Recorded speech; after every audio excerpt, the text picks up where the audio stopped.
Pessoal, dando continuidade ao conteúdo de comando de repetição, agora estamos utilizando o comando enquanto, né?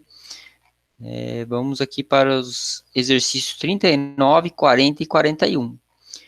Então, só lembrando que a gente vai pegar sempre um exemplo aqui, né, ou o primeiro exemplo ou o segundo, né, dependendo da situação do exercício, e com base nele vamos montando o exercício em si.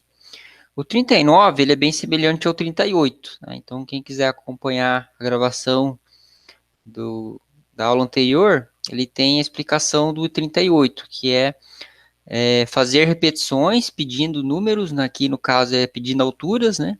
E vai parar a repetição quando for altura de zero, né? Então, indica zero para a repetição. E ele quer também que, com essas várias alturas que vai ser informada, indique qual que é a maior altura, tá? Então, vamos pegar aqui. Vou colocar aqui o exercício 38. Aqui nós vamos ter de variáveis uma altura. E eu também vou chamar outra aqui de maior altura.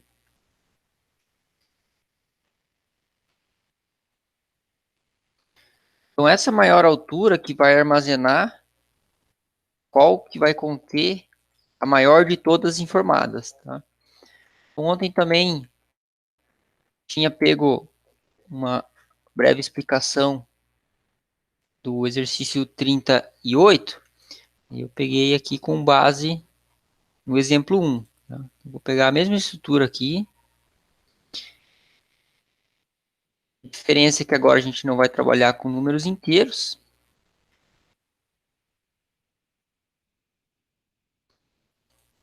E aqui, em vez de n, a gente vai usar a nossa própria altura. Só que essa altura, ela tem que ser algo inicial diferente de zero. Por quê? Aqui vai ficar assim, ó, altura diferente de zero. Enquanto a altura for diferente de zero, faça.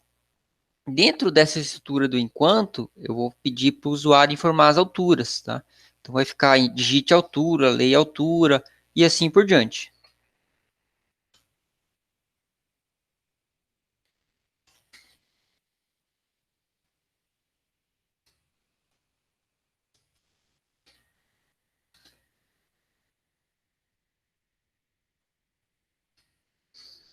Vou fazer essa execução aqui, né? Mas ainda o exercício não está nada completo, só para vocês identificarem como é que funciona essa questão aqui da repetição até com o informe zero, tá?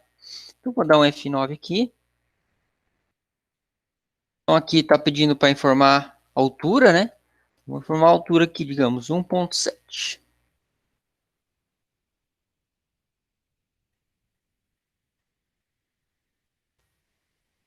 Esse 1.7, né, ele vai pedir novamente, porque eu não informei zero. Então, cada altura que eu digitar aqui, né, ele vai pedir novamente. Então, 1.68, e assim por diante.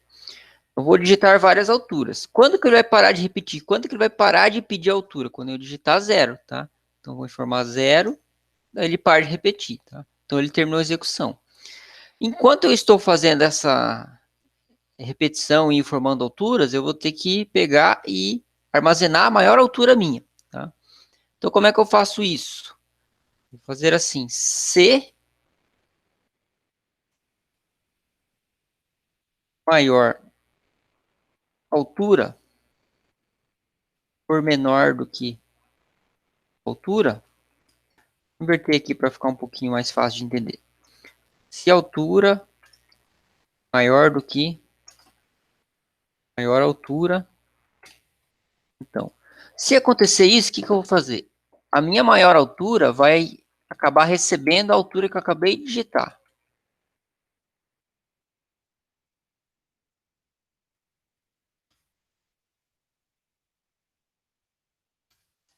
Vou encerrar aqui o fim C. E para completar o exercício, vai faltar colocar um escreval, né? Assim como a gente coloca um escreval para informar um resultado. Aqui seria assim, escreval, a maior altura é, vírgula, maior altura, tá? Só para vocês entenderem. cada vez que eu digitar uma altura, essa minha variável aqui, ela vai ser verificada. Então, se a altura informada for maior do que a maior altura que está armazenada, aí vai pegar ela. A primeira vez, minha maior altura vale 0. Então, 1.7 é maior do que 0? É. Então, a minha maior altura vai ficar valendo 1.7. A próxima repetição, como eu não digitei 0 ainda, eu digitei 2, ele vai pegar 2 é maior do que 1,7? Sim, ele vai ficar com a maior altura 2. Tá? Aí vai pedir mais uma vez repetição. Então, 1,8 que ele vai informar aqui. 1,8 é maior do que 2? Não é. Então, a minha maior altura não vai ficar com 1,8, vai ficar com 2. Tá? Nessa estrutura aqui, e mais acertamente dessa estrutura toda, ela vai pegar a minha maior altura. Tá? Se fosse para pegar a minha menor altura, também poderia fazer a mesma lógica, só que eu teria que inverter esse sinal, né? E essa variável para pegar a menor altura teria que receber um valor alto, né? Um valor, digamos que não existia nenhuma altura nesse valor, aí para conseguir fazer a lógica certa. Né? Então, para completar o exercício 38, como eu falei, vai faltar aqui colocar um escreval da maior altura é. Tá? Vamos para o 30. Aliás, esse daqui é o 39, tá? O 38 foi da aula passada. Então, o 40 e o 41 também eles vão ser bem semelhantes, tá? Aqui a maior dificuldade é entender como fazer a lógica em si do algoritmo, tá? Então, o que ele diz o 40? Calcular o produtório de uma sequência dada, informando o número inicial e o número final. Produtório, como o próprio nome diz, é para fazer o produto, a multiplicação entre os números. Tá? Se fosse um somatório, seria o sinal de adição. Como é o produtório que está pedindo aqui, é o sinal de multiplicação. Aí ele pede uma sequência, né, de um número inicial e um número final. Então tem que informar. Aqui vai ser o número inicial e aqui vai ser o número final. Nesse intervalo, vai multiplicar de 1 em 1 para dar a multiplicação, o produtor da sequência. Esse aqui é outro exemplo. Meu primeiro número que eu informei é 2, meu último número é 7. Nesse intervalo aqui, ele multiplicou cada número para chegar nesse valor aqui. Tá? Então, de variáveis. Então, exercício 40. O que vamos ter aqui? Colocar como n inicial, número inicial, n final. O que é o inicial e final? É o número que eu informar aqui de intervalo, tá? Número inicial e número final. Ou precisar também de uma variável chamada produtório. Deveria ser pro de produto, né? Vou chamar de produtório assim como está pedindo aqui para calcular ele. E também, daí vou pedir outro número, que vai ser tudo inteiro. Vou colocar aqui outra variável mais para facilitar e também para seguir o exemplo que a gente quase todos usavam o n, para fazer a nossa estrutura de repetição. Tá? Também vou pegar aqui esse exemplo 2.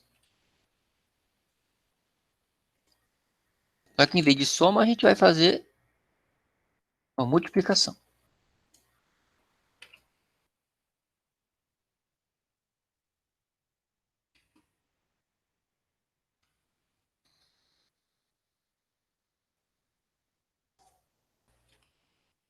Então, antes de mais nada, antes de fazer a repetição, controlar aqui, eu tenho que fazer o quê? Tem que pedir o número inicial e o número final para o usuário. Então, aqui ele teve dois exemplos na apostila, que é 3 e 6 e 2 e 7, mas o usuário informa qualquer número, né? Não é necessariamente ele vai informar 2 e 7. Poderia ser 1 e 5, poderia ser 3 e 8, tá? Qualquer número inicial e final. Nesse intervalo que ele vai fazer a multiplicação. Vou colocar aqui um escreva e leia, né, para cada número.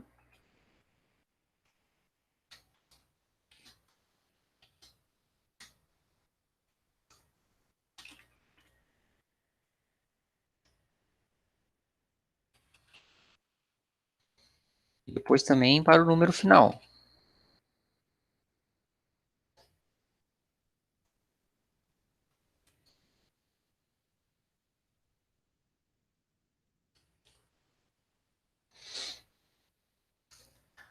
Beleza, agora a minha repetição, o meu controle do laço de repetição, ele vai ter aqui o quê? Do número inicial até o número final. No exemplo, a gente tinha número fixo, né? 0 a 20, nos primeiros exercícios também ali tinha número fixo, né? Inicial e final. Agora não, agora é com variável. Então, o meu n inicial vai ter que colocar no meu n. E ele vai ter que ir até o meu n final. Então, a gente deixou de usar valores fixos para usar variáveis. Tá? Enquanto ele estiver fazendo essa repetição aqui, ele vai ter que ir de 1 em 1, né? Porque aqui, ó, eu estou fazendo a multiplicação, vou ter que incrementar de 1 em 1 meu n, tá? Então, por isso que ele vai de 1 em 1. Ao invés de fazer soma, o que que eu vou fazer? Multiplicação. Produtório recebe. Produtório vezes o n, tá? Aqui vai faltar ainda colocar o escreva final, que é o produtório o resultado do produtório né? Mas ainda tem mais um detalhe, né? Na multiplicação, se a gente multiplicar 0 vezes qualquer número, vai dar sempre 0. Então, eu não posso fazer do jeito que está aqui, simplesmente executar o exercício e esperar que dá certo. Então, se ele fazer, digamos, a primeira informação aqui, o primeiro exemplo, 3. 3 vezes 0, vai dar 0. O próximo, 0 vezes 4, vai dar 0. E assim por diante. Então, eu tenho que fazer aqui o meu número produtório, minha variável produtório, também fazer um início. Vai ser iniciar com 1. Só assim que ele vai dar certo. Se vocês quiserem testar depois sem essa variável aqui, vai ver que o produtório vai dar sempre 0, independente do valor inicial e final. Já com esse daqui, a gente vai garantir que ele vai ter um valor multiplicado certinho. Para encerrar esse exercício, vai faltar só escrever o produtório aqui.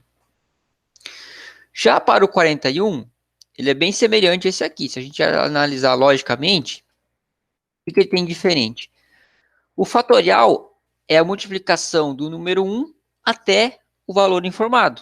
Então, assim, o fatorial de 5 é 1 vezes 2 vezes 3 vezes 4 vezes 5. O fatorial de 4 é 1 vezes 2 vezes 6 vezes 4 vezes 5. Qual que é a semelhança desse exercício aqui para o 40? Tem uma multiplicação no intervalo.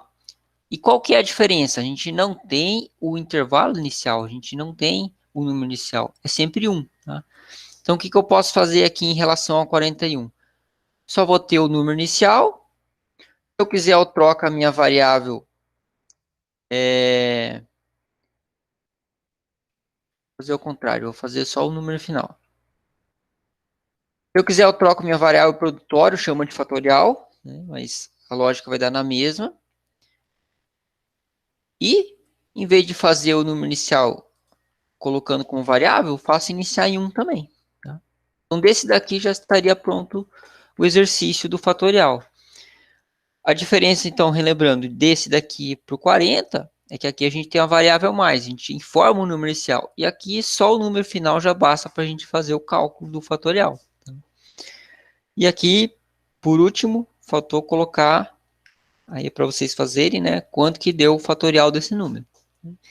Nesses dois casos aqui, temos exemplos. Então, se você informar 3 e 6, vai ter que dar esse valor. Se informar 2 e 7, tem que dar esse valor. Se você informar 5 no 41, fatorial de 5, tem que dar 120. Informar 4, tem que dar 24. E assim por diante. Então, você consegue calcular mentalmente quanto que pode dar os valores. E nesses casos aqui, vai ter que bater com o valor final, tá? Apresentado no exemplo.